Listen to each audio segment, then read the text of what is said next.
Hi friends, so I'm making a video so I can read you guys one of my favorite Christmas stories of all time. I always tell you when they're my favorites, and this one is my favorite, or one of my favorite Christmas stories. So it's about a Christmas tree who is, you can tell by the cover, kind of sad. You can tell his face. This Christmas tree has a face on it. He looks kind of sad. So I'm going to read it to you guys beside our classroom Christmas tree. It's got all your little homemade ornaments on it. Parents, don't look at the ornaments. You might be seeing those later, closer to Christmas. But I'm going to read you guys our Christmas tree story beside our classroom Christmas tree. And the title of it is A Wish to Be a Christmas Tree. So it's called A Wish to Be a Christmas Tree. This book is kind of a rhyming book, has a lot of rhyming words in it.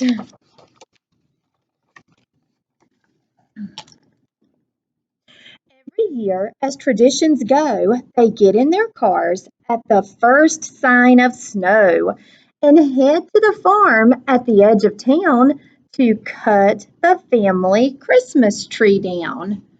So people are getting in their cars, they're driving to the Christmas tree farm to get their Christmas tree. They're going to cut down a real live Christmas tree and take it home and decorate it. It says North Star Tree Farm. Look back in the back. You guys see that one? Huge. There's a huge one back in the back. As Christmas neared, the trees rejoiced. That means they're happy. For families would come and make their choice. Which tree would go and which would stay? Oh, please pick me, the trees would say. So are these guys are excited about getting picked and being a Christmas tree. The trees want the families to pick them and take them home. There's a family looking at one now.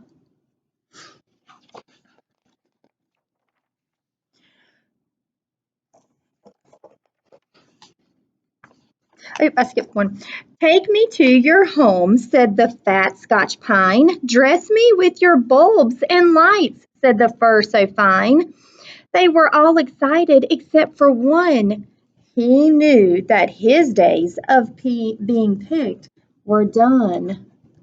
So one of them knows that they're not going to be picked. They can't be picked and taken home and made into a Christmas tree. I've seen my sisters and brothers, daughters and sons, grandkids and great-grandkids picked one by one. I'll never be taken home. I'm too big and too tall. His sobbing and crying made his pine needles fall. You guys can see in the snow. His pine needles have fallen off where he's crying so hard. A little squirrel was wandering by and stopped to hear the big tree cry. Take heart, my friend, and don't you fear. To many of us, you are so dear. There's the squirrel. He's looking at the tree and he's wondering, why are you crying? We love you. He said, you're dear to us. That means the squirrel loves him. Your branches keep us safe and warm. You are our shelter from the storm. A cardinal flying by chirped in. You are my safety from the wind. So the animals are saying, hey, we love you. We need you. You're like a shelter for us.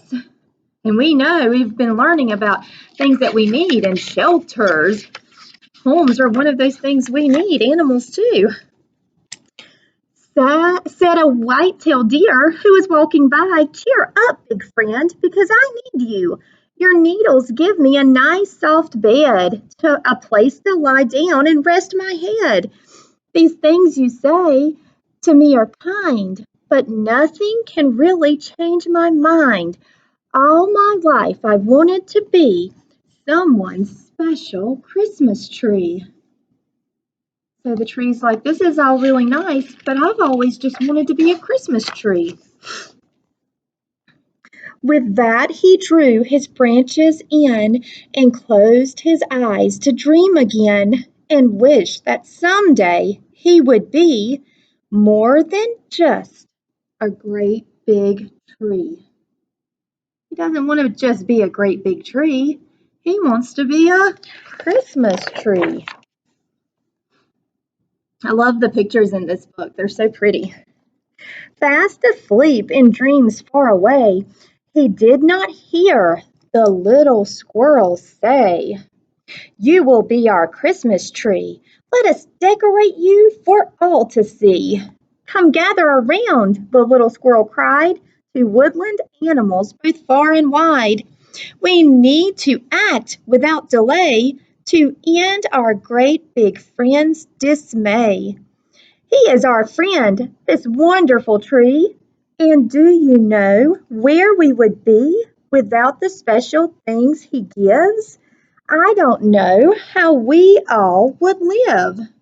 The squirrel's like, this is our friend. Let's go ahead and help him out. We need him. He's important to us. Without ever complaining, he's given us these things, yet never knowing the joy that he brings, offering friendship from the very start, never once revealing the dream in his heart. Everyone should bring a treasure so our great friend can measure the love for him that our hearts hold, the feelings that we've never told.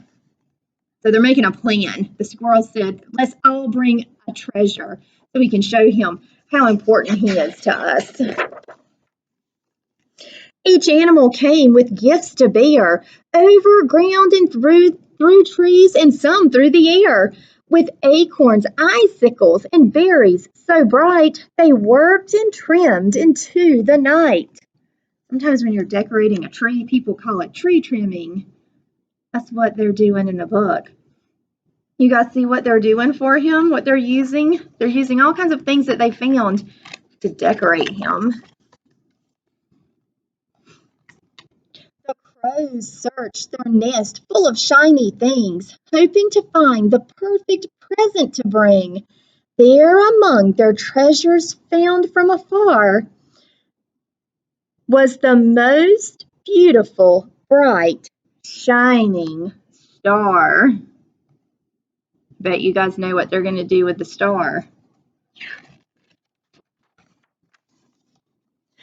Probably put it at the top. We have a star at the very top of our tree. I don't know if you guys can see it. Wait. There it is. Kind of look like the star in the book.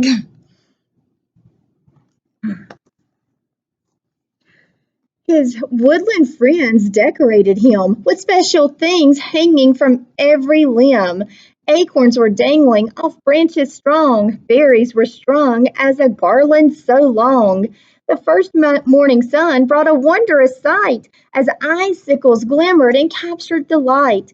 Colorful birds perched all over the pine, as beautiful as bulbs and just as fine. So even the birds are perching on him. So they're even helping decorate with just their bodies, just being there. Blue jays as blue as a crisp winter wind. Cardinals bright red perched near doves, soft and gray. The birds were singing so soft and clear, their most beautiful songs for the pine tree to hear.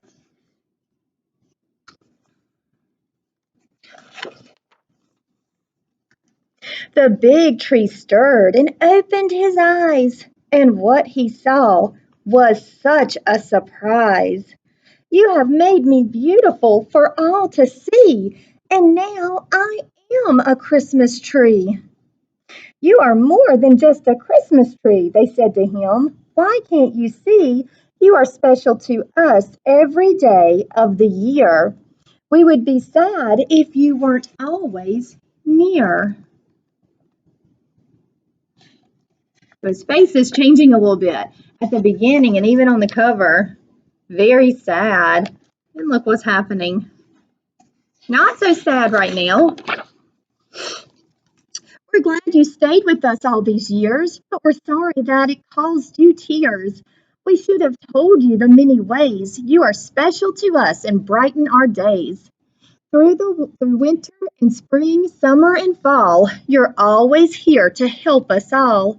With that, they gathered around the tree and suddenly the tree could see.